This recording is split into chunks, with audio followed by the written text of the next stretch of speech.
Lu percaya takdir nggak? Itu dulu. Kita nggak usah ngomong bener dulu, tapi acceptable atau nggak. Karena kan anak-anak muda zaman sekarang tuh sangat amat menentang, bisa dibilang ada tone itu, predestinasi. Simpelnya gini ya, ada 3 orang nih, gue, lu, Adi. Gue sama lu ditentukan untuk tidak diselamatkan. Adi doang diselamatkan. Adi doang yang diselamatkan gitu. Selamat Adi. The full picture dari yang namanya predestinasi ini adalah kita nggak bisa melepaskannya dari perspektif tentang pilihan manusia. Kalau Tuhan itu suci, apakah dia tidak boleh menciptakan free will? Karena tadi implikasinya adalah ketika Tuhan menciptakan free will, ada kejahatan. ada kejahatan. Karena kalau free will itu tidak ada, maka dia cuma menciptakan robot. Betul. Dan kalau dia menciptakan robot, dia bukan Tuhan yang kasih, dia cuma Tuhan yang diktator. Jadi apakah manusia yang memberontak atau menolak Tuhan, yang kemudian hukumannya atau imbalannya adalah maut, itu adalah tanggung jawabnya Tuhan? Kalau ada Tuhan yang memilih untuk menyelamatkan sebagian orang dan sebagian dia tidak selamatkan, fair gak? Gue ngerasa ini salah satu episode terberat, tapi keren.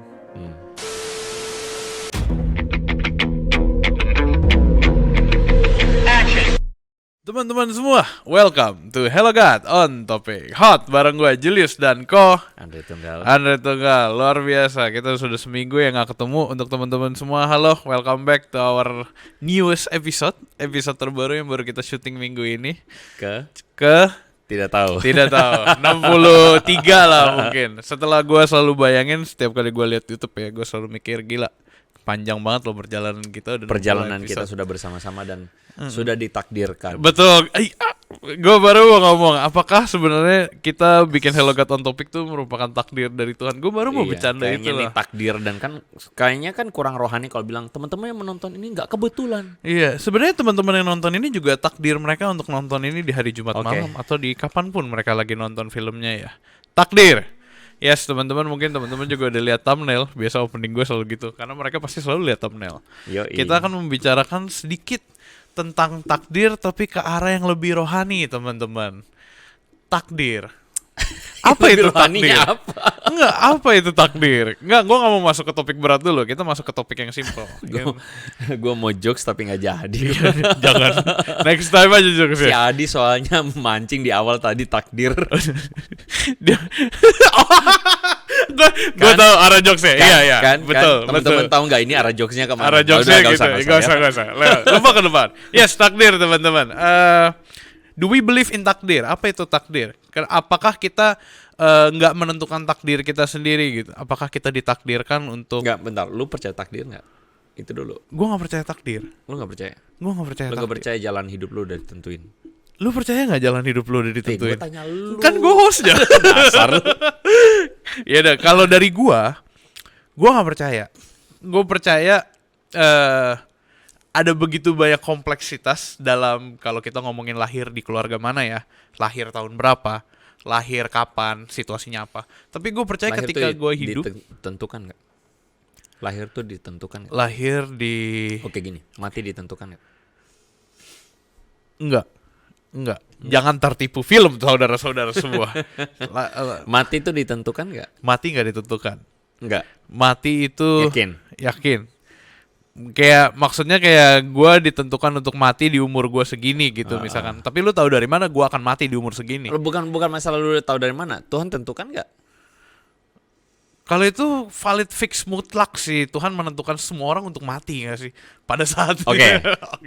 Kita tajemin. Tuhan menentukan orang mati kapan, caranya bagaimana nggak? Enggak. Kenapa? Karena by their own consequence. Coba misalnya nih ya, kan teman-teman berapa waktu yang lalu poponya Julius dipanggil Tuhan pulang. Dipanggil Tuhan, benar. Tuhan tentukan nggak? Menurut gua enggak. Jadi Tuhan nggak menentukan, nggak panggil pulang. Tuhan panggil pulang, tapi bukan karena. Kalau Tuhan panggil ya berarti pulang toh? Iya sih, benar. Berarti Tuhan yang panggil toh? Iya benar. Jadi ini perdebatannya susah nih. Asik nih. Di awal-awal udah seru nih. Di awal udah seru. Kayak gimana ya? Maksudnya gue percaya dengan segala konsekuensi yang ibaratnya manusia lakukan lah. Lu makan kotor misalkan. Lu pergi naik pesawat terus habis itu kecelakaan gara-gara pilotnya mabuk-mabukan semalam gitu misalkan. Itu kan konsekuensi-konsekuensi yang terjadi dan mengarah ke kematian lu. Kecelakaan, udah. Iya, kecelakaan. Mati. lu meninggal. Tuhan panggil nggak? Tuhan panggil betul. Berarti, Tapi karena kesalahan lu Tuhan. berarti Tuhan panggil. tetapkan nggak? Tapi Tuhan tetapkan kesalahan manusia mengakibatkan manusia itu meninggal. Nah untuk itu panggil pulang. kan, ya, iya Jadi- itu gue setuju kalau Jadi itu. Tuhan panggil pulang. Jadi Tuhan panggil tetapkan. pulang. Tuhan tetapkan karena kita masih hidup di dunia yang berdosa ini. Gimana jawaban gue bagus gak? Nggak kelantur kan itu? Bagaimana menurut teman-teman? Apakah Tuhan menetapkan seseorang meninggal? Meninggal. Apakah Tuhan menetapkan seorang lahir? Bagaimana menurut teman-teman? Boleh tuliskan di kolom komentar. Nggak, ya. sebenarnya Sebenarnya yang kita penasaran bukan menurut teman-teman, menurut gue, menurut lu Tuhan menetapkan nggak kita untuk meninggal? Kita bahas nanti. Oke, jadi Karena sebenarnya topik kita tuh kita lagi nggak bahas tentang itu, tapi tentu saja kita lagi membahas tentang topik yang mungkin bisa dibilang menjadi salah satu doktrin yang cukup sulit untuk dipahami. dan dibicarakan. Dalam pelayanan gue merasa bahwa salah satu doktrin yang cukup sulit untuk dipahami itu adalah soal seperti judul yang teman-teman udah lihat, predestinasi atau predestined. Dengan free will. Ya, jadi apakah predestinasi itu doktrin yang acceptable? Kita nggak usah ngomong benar dulu, tapi acceptable atau enggak? Karena kan anak-anak muda zaman sekarang tuh sangat amat menentang, bisa dibilang ada tone itu yang menentang tentang predestinasi ini. Barusan waktu kita obrolin di depan, di luar, sebelum kita take ini, ya, gimana? Gimana? Kita ngomongin soal predestinasi. Ya, terus kemudian Predestinasi adalah pemilihan. kemudian ada seorang dari antara kita yang kemudian mengatakan, "Ya tuh aku nggak setuju sama predestinasi." Iya, jadi kalau cerita lengkapnya teman-teman, kalau teman-teman punya 5 permen dan punya 10 sampai Iya, jadi keberatannya itu adalah kenapa kok ada orang yang tidak diselamatkan gitu. Kalau Tuhan mampu menyelamatkan semua orang, kenapa ada yang tidak ditentukan diselamatkan? untuk tidak diselamatkan. Kenapa ada yang ditentukan masuk neraka? Nah, ini sebenarnya adalah artikulasi-artikulasi yang muncul sebagai respon terhadap doktrin predestinasi. Yang menurut gue sih sebenarnya keberatan mereka itu valid. Keberatan mereka itu bahwa kok kalau Tuhan menetapkan orang untuk diselamatkan, berarti Tuhan menetapkan orang lain untuk dihukum. Kenapa Tuhan menetapkan orang untuk dihukum? So this is tidak bisa diterima oleh hati nurani seorang hati nurani kita. Makanya ini adalah sesuatu yang ditolak, menjadi salah satu alasan kenapa akhirnya kekristenan ditolak. Oh, sedalam itu ya? Iya dong. Gue baru mempertanyakan sebenarnya doktrin predestinasi itu siapa yang buat gitu? Apakah Tuhan Yesus secara gamblang ngomong di Alkitab akan ada orang-orang yang Predestinasi. Iya. Langsung ngomong, iya ada predestinasi loh semua. Apakah akan ada orang-orang yang gua nggak pilih dan gua nggak sayang gitu di Alkitab? Atau predestinasi itu lahir ketika di zaman ketika gereja sedang berkembang gitu? Itu gua nggak tahu. Ini gua nanya secara genuine. Apa yang lu pahami dari predestinasi? Kalau Tuhan sudah menetapkan dan menentukan siapa yang percaya kepadanya, siapa yang akan diselamatkan, dan Tuhan sudah menentukan lah, udah memilih bahkan sebelum dunia itu jadi. Jadi semua tuh sesuai dengan timeline-nya Tuhan nih, Tuhan yang atur gitu-gitu. Oke. Itu predestinasi. Gak tahu ya itu benar atau enggak. Nah, jadi gini, ajaran predestinasi itu sesimpel adalah Tuhan telah memilih seseorang untuk diselamatkan sebelum dunia dijadikan, which is berarti sejak awal sudah ditentukan untuk diselamatkan. Itu by raw atau itu pada artikulasi yang paling mudah dipahami dan itu menjadi statement dari predestinasi. Tapi Tuhan nggak bilang kalau dia memilih orang yang nggak diselamatkan dong. Nah, dasarnya apa? Dasarnya adalah misalnya dari Efesus pasal 2 ayat yang ke-10 ya. Jadi kita ini buatan Allah, diciptakan dalam Kristus Yesus untuk melakukan pekerjaan baik yang dipersiapkan Allah sebelumnya. Dalam bagian yang lain Paulus mengatakan kita ini ditentukan untuk diselamatkan. Artinya ayat-ayat itu menjadi ayat-ayat yang cukup jelas untuk menjelaskan, mendukung yang namanya doktrin predestinasi ini. Ya kan? Jadi doktrin predestinasi ini dikatakan bahwa Tuhan tuh menetapkan orang untuk diselamatkan. Ayat pendukungnya juga banyak, begitu kan ya? Iya. Nah, cuman akhirnya seperti yang lu bilang tadi, bagaimana? Apakah berarti kalau begitu orang yang tidak diselamatkan ditentukan. Hmm. Itu pertanyaannya. Iya, misalkan kayak simpelnya gini ya, ada 3 orang nih, gua, lu, Adi. Gua sama lu ditentukan untuk tidak diselamatkan. Adi doang diselamatkan. Adi doang yang diselamatkan gitu. Selamat Adi. Itu maksudnya diselamatkan. Nah itu maksudnya. Berarti ada dong yang ditentukan, gua sama lu nih ditentukan untuk tidak selamat.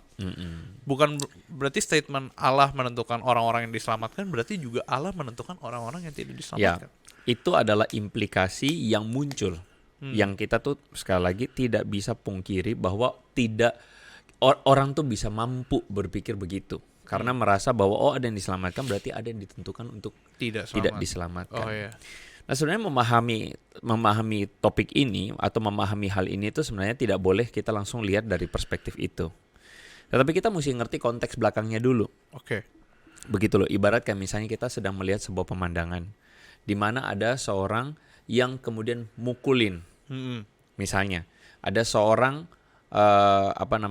laki-laki yang bukan mukulin, misalnya ada seorang laki-laki yang mendorong seorang perempuan, terus perempuan itu jatuh di jalan. Langsung dalam perspektif kita melihat bahwa yang salah adalah laki-laki. Wah, bejat laki-laki itu kan.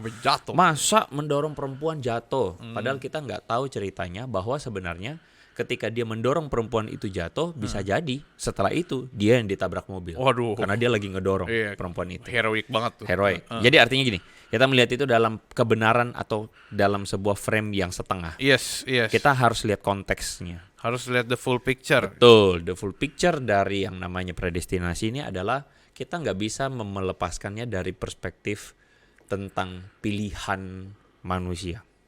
Ini masuk ke free will nih. Karena kan orang biasa nabrakin, predestinasi sama free will, mana yang benar? Predestinasi, kalau predestinasi benar berarti nggak ada free will, justru keliru nih, ya kan? Kita mesti melihatnya dari perspektif bahwa ketika manusia memilih untuk ketika manusia berdosa dan dihukum, apakah itu manusia ditentukan untuk berdosa? Iya, ini tadi gue sempat ngomong nih. Gue sempat ngomong nih, balik ke Adam dan Hawa tuh. Iya, apakah manusia ditentukan berdosa? Apakah Adam dan Hawa ditentukan untuk makan buah itu? Pada konteks agama lain, mereka percaya akan kemahakuasaan Tuhan dengan cara ada Tuhan yang menentukan takdirnya. Jadi Tuhan juga yang menentukan manusia berdosa. Tuhan juga yang menciptakan iblis untuk kemudian menghasut manusia supaya jatuh dalam dosa. Kalau Tuhan menciptakan iblis dan Tuhan menciptakan ada yang namanya jin dalam pengajaran yang lain, menciptakan jin yang menghasut manusia, berarti yang salah jin atau Tuhan? Kenapa Tuhan nyiptain sejak awal? Gitu. Ini kan itu pertanyaan, konsekuensi logis. Ini sebenarnya konsekuensi logis yang kita mesti jawab. Kenapa Tuhan kalau gitu yang salah jinnya atau setannya atau Tuhan? Itu dulu.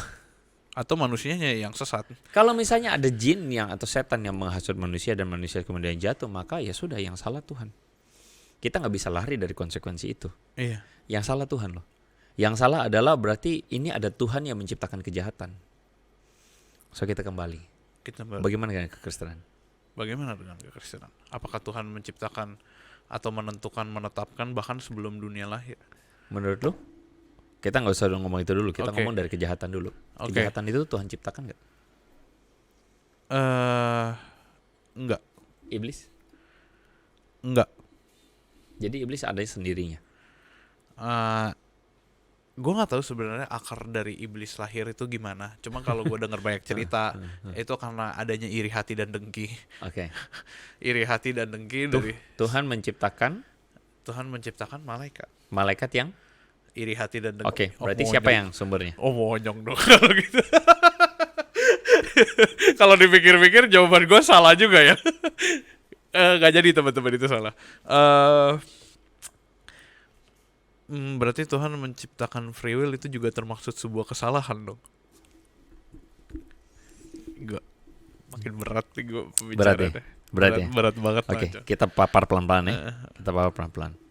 Gue mulai masuk dengan sebuah free will dulu. Free will itulah yang memungkinkan orang untuk memilih yang benar dan yang salah. Oke. Kalau Tuhan itu suci, apakah dia tidak boleh menciptakan free will. Karena tadi implikasinya adalah ketika Tuhan menciptakan free will, ada kejahatan. ada kejahatan. Berarti Berarti Tuhan nggak boleh ciptain free will. Tuhan sudah menciptakan free will. Nggak usah, Oh, gini nggak dulu, usah. secara Oke. filosofis. Iya, secara Berarti Tuhan filosofis. harusnya nggak boleh ciptain free will.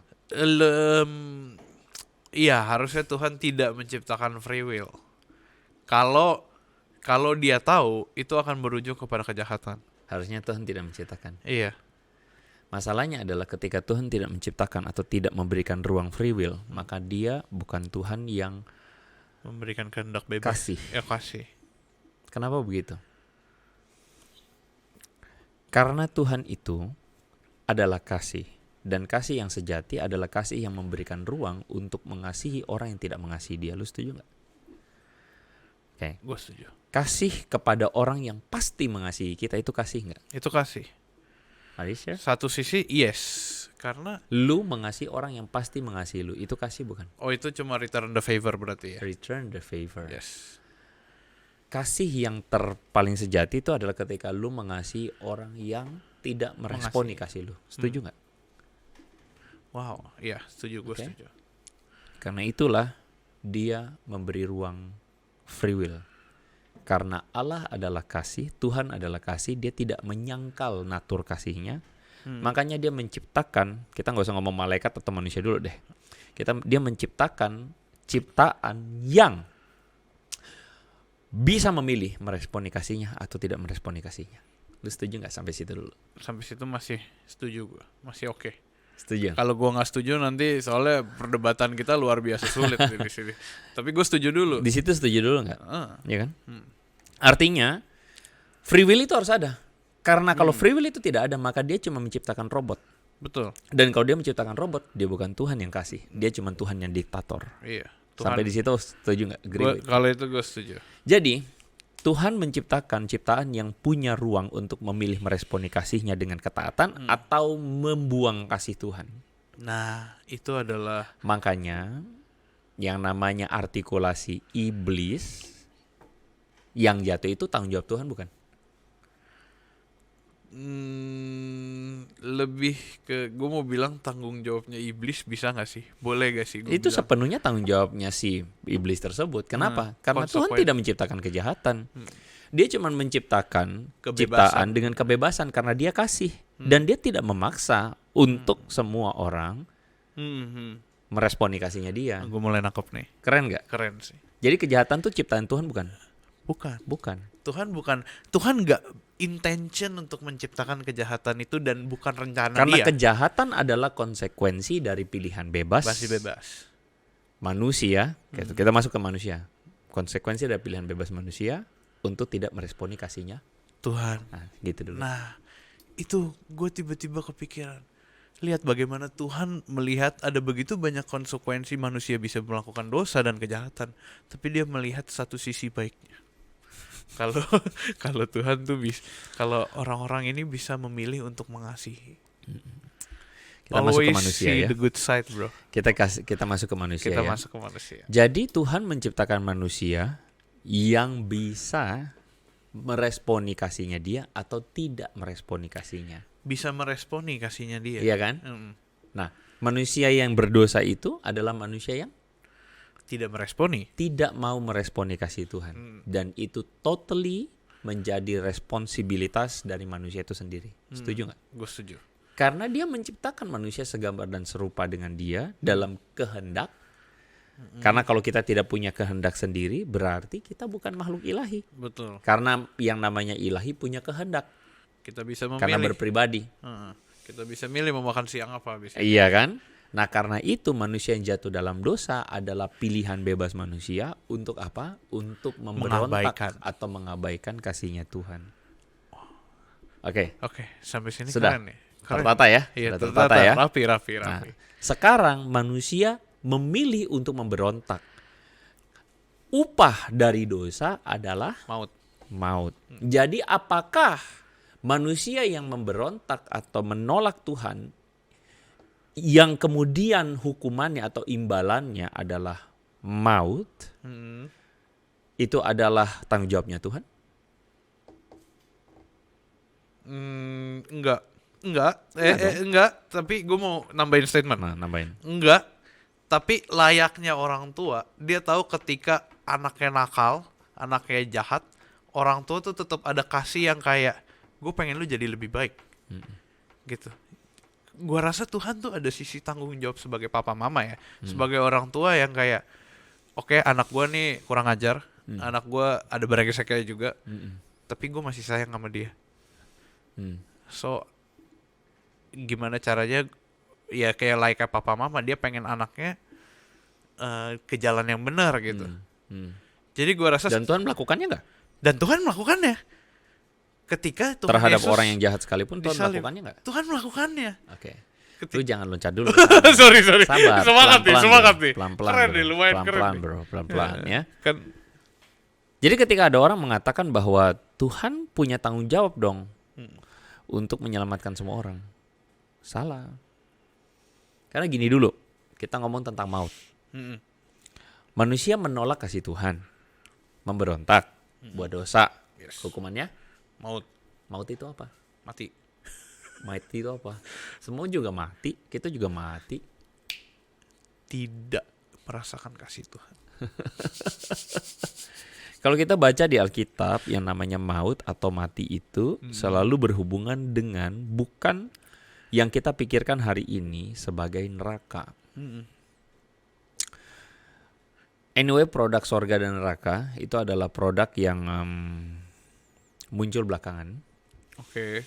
Tapi sebenarnya dari perjanjian lama atau cara orang Yahudi memahami tentang keselamatan dan kematian itu berbeda dengan yang kita pahami hari ini. Orang Yahudi tidak memahami bahwa mereka akan dihukum. Mereka tidak pernah memikirkan bahwa mereka masuk neraka. Karena mereka adalah keturunan Abraham. Jadi mereka itu merasa bahwa karena mereka keturunan Abraham, makanya mereka konflik sama Yesus. Waktu Yesus bilang, kau akan mengetahui kebenaran dan kebenaran itu akan membebaskan engkau. Lalu orang Yahudi bilang begini, emangnya kita hambanya siapa? Kita tidak pernah jadi hamba siapa-siapa. Kami ini keturunan Abraham. Artinya orang Yahudi menganggap bahwa mereka itu tidak akan pernah, tidak terikat, tidak menjadi budak dan tidak pernah diperhamba dan dihukum. Superior lah karena ya. mereka anak-anak Abraham. Umat pilihan Tuhan. Menurut lu dari situ, menurut lu keselamatan itu buat mereka apa? Cuma-cuma. Oke. Selain itu, Cuma-cuma. apa itu keselamatan buat Take mereka? it for granted mungkin lebih. Apa itu keselamatan? Itu sikap meresponi keselamatan. Apa itu keselamatan buat mereka? Menurut orang-orang Yahudi, keturunan. Terus? Warisan. Terus? Abis. Keselamatan itu buat mereka adalah jadi umatnya Tuhan. Okay. Jadi bangsa pilihan. Yeah. Kematian itu apa berarti? Hukuman itu apa? Meskipun mereka tidak menganggapnya bukan hukum. sebangsa sama gue, bukan pilihan Tuhan, bukan umat Tuhan. Jadi apa itu mati? Mati dan hidup itu sebenarnya artikulasinya adalah jadi umatnya Tuhan atau terbuang dari Tuhan. Waktu manusia jatuh dalam dosa, konsekuensinya mereka diusir dari Taman Eden. Terusir dari Tuhan. Berarti itu maut. Keselamatan itu apa? Keselamatan itu adalah menjadi umatnya Tuhan. Jadi pisahin dulu tuh bro. Antara hukuman, maut, versi kita bayangin sekarang neraka. Iya. Dengan apa yang dipikirkan oleh orang-orang pada zaman Yesus. Oke? Iya. Nah, sekarang. Kalau misalnya hukuman kekal itu dianggap sebagai menjauh dari Tuhan atau dibuang dari Tuhan, terbuang dari Tuhan, logis gak bahwa orang yang menolak Tuhan, ya memang tempatnya bukan bareng-bareng Tuhan. Logis gak? Logis. Enggak. Masalah gak? Enggak. Nggak masalah kan? Iya, enggak masalah. Jadi sebenarnya kalau misalnya ada orang yang datang bilang, Tuhan mesti nyelamatin semua orang dong. Lalu kemudian Tuhan bilang, enggak loh, dia nggak milih gua. Iya, tadi gue mau ngomong gitu. Ya, Orangnya nggak kan? milih diselamatin. Iya, orang yang nggak mau diselamatin ya nggak apa-apa tau. Masalah nggak? Enggak. Ya nggak masalah kan? Kenapa bikin kita jadi masalah? Karena kita merasa bahwa bahwa pas banget. sayang gak sih? Bahwa orang ini akan terbakar di neraka kan? Iya, kayak Nah itu permasalahannya kita.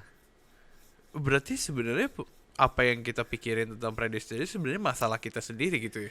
Jadi gini loh, gue bukan bilang neraka itu nggak ada. Masanya gue nggak tahu. Iya, Dan Alkitab juga nggak terlalu banyak ngomong soal masalah mungkin itu. teman-teman ada yang tahu atau referensi gitu orang yang Ada yang pernah pergi ke neraka? Iya, ya ini kita benar nanya ya. Banyak Jadi gini loh, Alkitab juga nggak ngomong soal itu. Mm.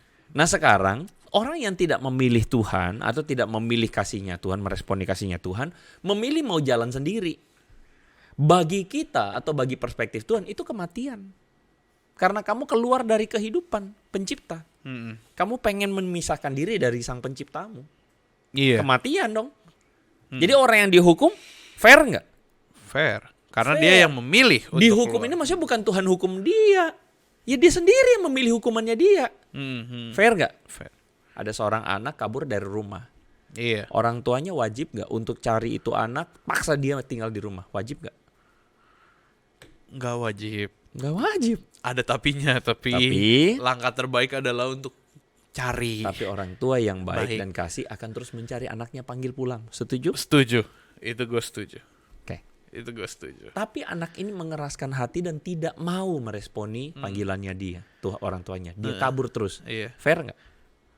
Fair. Fair. Fair. Dan orang tua itu akan terus mengingatkan sampai amit-amit anaknya ketabrak truk gitu. Oke. Sampai di sini paham. Itu dong? telat tuh. Sampai di sini paham dong. Itu sampai situ paham. Oke. Ya. Paham. Jadi sekarang kalau misalnya ada yang keberatan, kalau ada orang tua yang kalau ada Tuhan yang memilih untuk menyelamatkan sebagian orang dan sebagian dia tidak selamatkan, fair nggak? Fair karena orangnya yang nggak mau. Fair. Orangnya yang Sudah, nggak sampai mau. sini fair loh. Sampai sini Nah, fair. sudah. Tuhan Jadi mau. keberatan tentang predestinasi jadi ada nggak? Jadi tidak ada. Jadi nggak ada. Oke, kelar. Canda. Keberatannya mungkin karena orang-orang nggak ngerti ya sejak awal atau nggak mendapatkan pemahaman yang tepat. Nggak tahu ya. Nggak Masalahnya adalah orang salah memahami dan memahaminya sepotong-sepotong. tahu. Jadi sebenarnya pertanyaan kita sebenarnya adalah bukan soal kenapa Tuhan nggak nyelamatin sebagian orang. Bukan itu pertanyaannya. Bukan itu. Tapi pertanyaannya, kenapa Tuhan nyelamatin sebagian orang? Karena Ngerti? sebagian orang itu. Ngerti? Iya, gua ngerti. Kenapa pertanyaannya bukan kenapa Tuhan tidak menyelamatkan semua orang? Karena Tuhan nggak bakal maksa. Iya. Tuhan nggak bakal maksa dan Tuhan juga nggak bakal paksa kita untuk mengasihi Dia. Tuhan nggak paksa. Tuhan biarin. Tapi Tuhan memberikan. Itu yang namanya reprobasi. Apa itu reprobasi? Penghukuman kekal. Penghukuman. Jadi orang-orang yang kalau kita baca Roma pasal yang 1 ya. Roma 1 teman-teman. Roma pasal yang pertama, Ayatnya yang ke. ini ada gara-gara thread ini muncul terus notifikasinya Iya ya. bagus tuh. Kita Apa tinggal yang matiin. pong Ya sekali teman-teman saudara. bagi mumpung Ko Andre ngomongin Download thread. HelloGuard, jangan download thread. Enggak, mumpung Ko Andre lagi ngomongin thread. Teman-teman silahkan follow Oh iya. threads-nya Hello God. Kita update every day. Kita ngomongin tentang hal-hal yang baik lucu, tidak jelas maupun membangun teman-teman tiap hari. Kayaknya kita juga bisa ngomong di thread kita lagi lakuin apa hari ini. Oh ya. betul Iya betul. juga. Kita juga nanti gue akan kirim link untuk predestinasi dan free will kita hari ini gitu di threads. Ya, ini ya. Gimana Roma 1? Roma pasal 1. Ayat yang keberapa? Ayat yang ke-18. Gue bacain ya. Sebab murka Tuhan Murka. nyata dari sorga atas kefasikan dan kelaliman Valid. manusia. Murka loh. Iya. Tapi menariknya murka Tuhan dinyatakan di mana? Silakan baca Roma pasal 1. Tuhan gak bilang soal neraka, Tuhan gak bilang soal api. Tapi ayat 24. Karena itu Tuhan menyerahkan mereka kepada keinginan hati mereka. Jadi murka Tuhan itu apa? Dibarengi atau dilanjutkan dengan sikap Tuhan untuk Let go. biarin. Biarin. Jadi hukuman Tuhan itu adalah ketika Tuhan biarin. Ketika Tuhan bodo amat. Bodoh amat sama kita. Saking. Keren gak? Iya.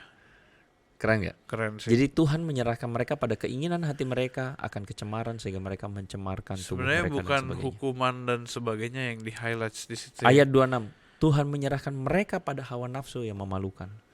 Jadi coba ubah perspektifnya. Ini ada paradoks di sini. Saya melihat sebuah paradoks. Apa tuh? Ketika disebutkan ada begitu banyak hukuman neraka surga, jangan sampai melakukan hukuman dan sebagainya. Tapi ternyata hukumannya adalah keinginan kita Dibiarkan. sendiri. Jadi kalau ada orang bilang gini, gue mau bebas, hidup bebas. Sebenarnya orang itu sedang ngalamin apa? Hukuman. Wow, itu lumayan kontroversial itu. Ketika kalimat orang ini. itu misalnya, aduh gue gak mau ke gereja, aduh gue malas. Orang itu sebenarnya sedang ngalamin apa? Hukuman. Yang dibalut. Dia memberikan diri dia untuk dihukum mengalami maut. Karena dia terpisah dari sang pencipta.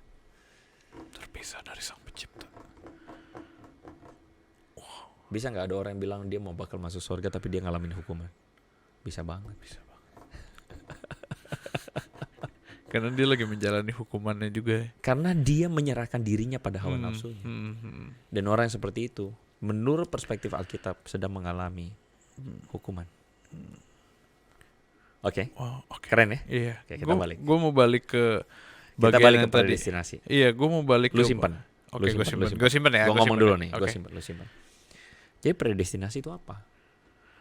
Ketika manusia memilih menolak Tuhan, tapi Tuhan datang dan bilang, I love you and I want to save you. Itu predestinasi. Jadi kita nggak melihat predestinasi sebagai manusia-manusia nih, terus Tuhan pilih, gue pilih lu deh, gue pilih ini deh, ayo masuk surga. Nggak gitu bro.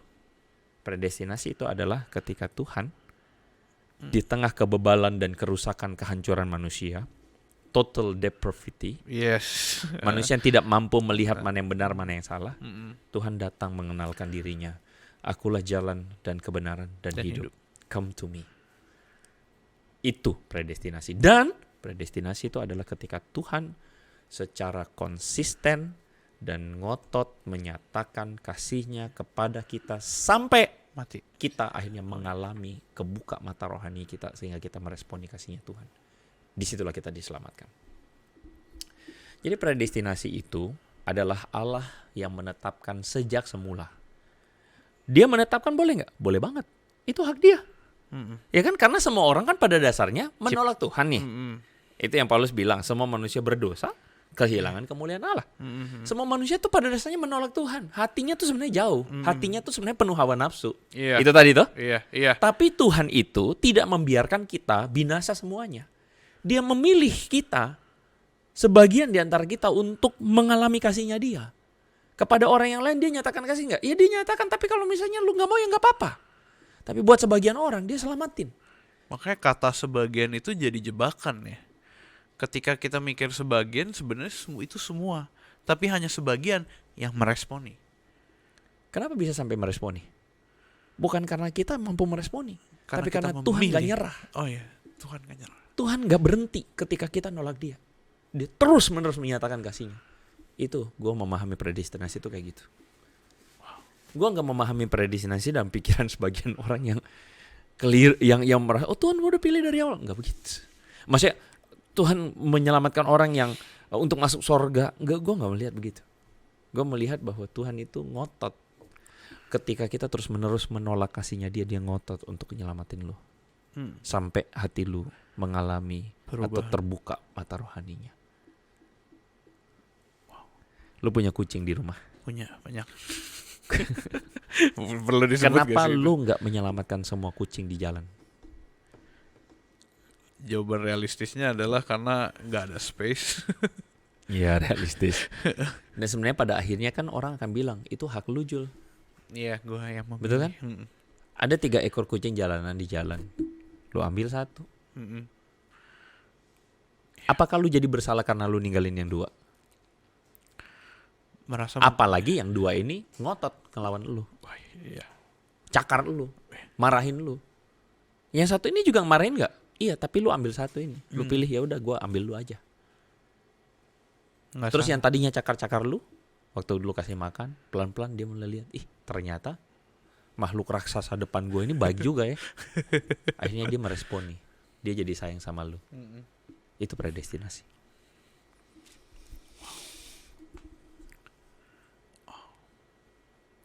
Keren. Gue ngerasa ini salah satu episode terberat, tapi keren. Gue mau balik ke yang tadi sebenarnya. Tentang orang. Lebih ke tentang manusianya, yang soal predestinasi dan sebagainya.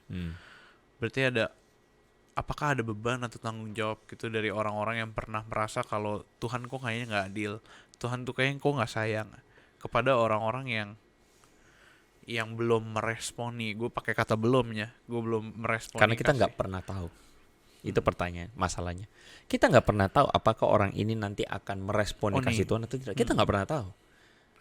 Karena kita terbatas dan kita tidak maha tahu. Iya. Tapi Tuhan maha tahu. Dia tahu. Tapi sekali lagi ya, jangan salah ya, dia tidak memilih orang yang akan meresponi kasihnya. Jangan salah tuh, jangan dibalik pemikirannya. Apa permasalahan dari pemikiran itu? Tuhan memilih orang yang akan meresponi kasihnya. Permasalahannya apa? Tuhan yang milih. Enggak, Tuhan memilih berdasarkan orangnya siapa. Oh, iya. Tuhan tergantung pada pilihan orang. Salah. Tuhan pada dirinya sendiri. Jadi dia memilih siapa yang dia mau. Dan itu hak dia. Kan gitu kan? Di antara semua orang yang mau menolak dia ini. Tapi dia memilih untuk menyatakan kasih kepada sebagian orang. Dengan ngotot, dengan konsisten. Sampai orang tersebut meresponi kasihnya. Itu predestinasi. Emang tuh Tuhan bekerja secara misterius ya? Oh iya, karena rahasianya Tuhan kita nggak pernah tahu semua. Mungkin kita akan tahu suatu saat kok. Tapi dengan ini semua, menurut lo, kalau orang akhirnya paham, jadi keberatan nggak sama doktrin predestinasi?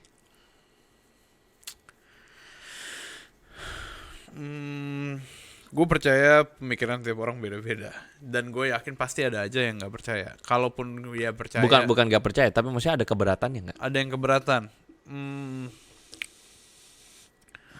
Ya teman-teman, kalau keberatan teman-teman boleh tulis di kolom komentar. Semua kita menerima segala pujian, masukan, saran, tanggapan maupun hujatan.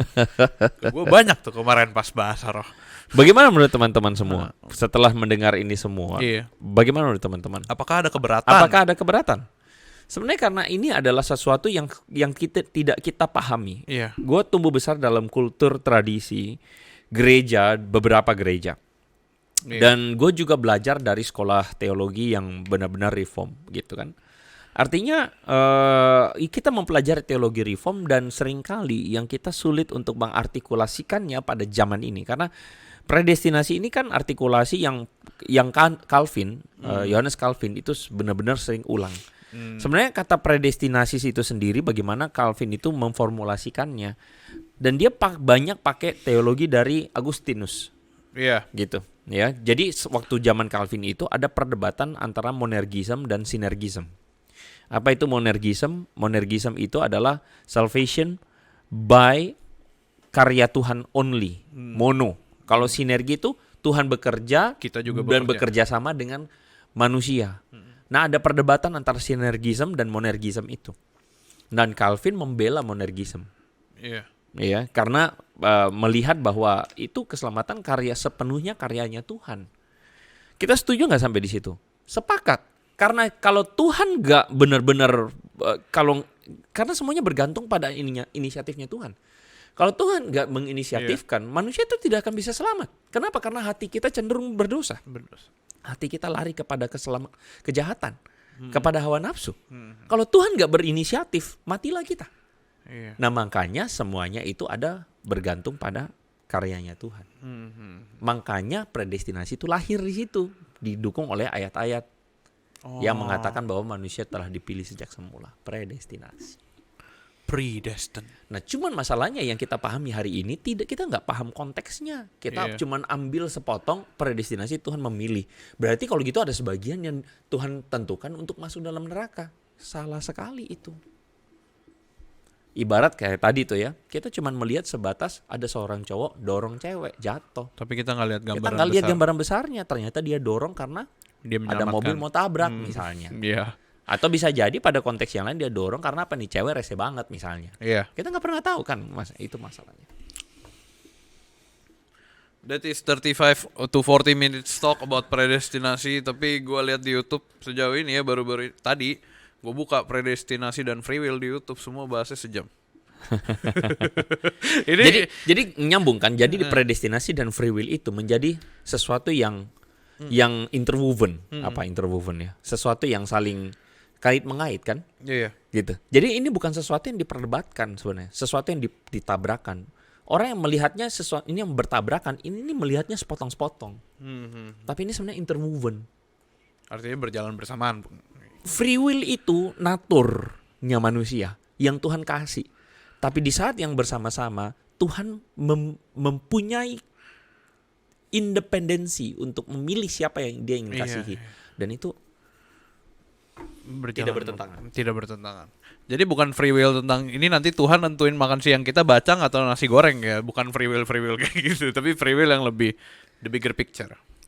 Bukan tentang memilih makan siang. Oke, mungkin pertanyaan terakhirnya lebih ke setelah kita tahu sebagai orang-orang percaya, setelah kita meresponi kasih kita sebagai orang-orang percaya, lalu pengetahuan ataupun pemahaman kita tentang predestinasi dan free will ini bisa mengarahkan kita kemana tepatnya? Sebenarnya tadi kita udah bahas. Iya. Pada akhirnya kita ngerti. Sebenarnya tidak sesederhana predestinasi atau tidak. Tapi ketika kita memahami bahwa kita nih yang naturnya hatinya sebenarnya lari kepada kejahatan, tapi Tuhan tuh pilih kita. Maka kita tuh nggak ambil ini sebagai sesuatu yang take it for granted banget. Yes, betul. Artinya kita melihat bahwa gila ya, Tuhan itu sabar sama gua, Tuhan itu ngotot mau mengasihi gua. Masakan sih gua nggak meresponi kasih Tuhan yang sengotot itu? Itu pertama. Jadi kita nggak akan take it for granted untuk status kita sebagai umat Tuhan. Itu kita nggak akan take it for granted. Kita akan betul-betul hargai itu. That's the first. Secondly, kita akhirnya melihat bahwa yang namanya hawa nafsu kita, kehendak suka-sukanya kita, ya, magernya kita, sloth, dosa, hawa nafsu kita, dosa kerakusan kita akhirnya melihat ini sebagai ini antitesis dari hidup gua. Ini bukan hidup gua harusnya. Ini antitesis hidup gua. Ini adalah antitesis dari keselamatan gua. Ini adalah antitesis dan dengan gua melakukan ini, gua sebenarnya sedang membawa diri gua ke dalam penghukuman. Bukan membawa diri gua dalam pembebasan. Wah, gua bebas, gak perlu lagi melakukan gua bebas suka-suka gua. No.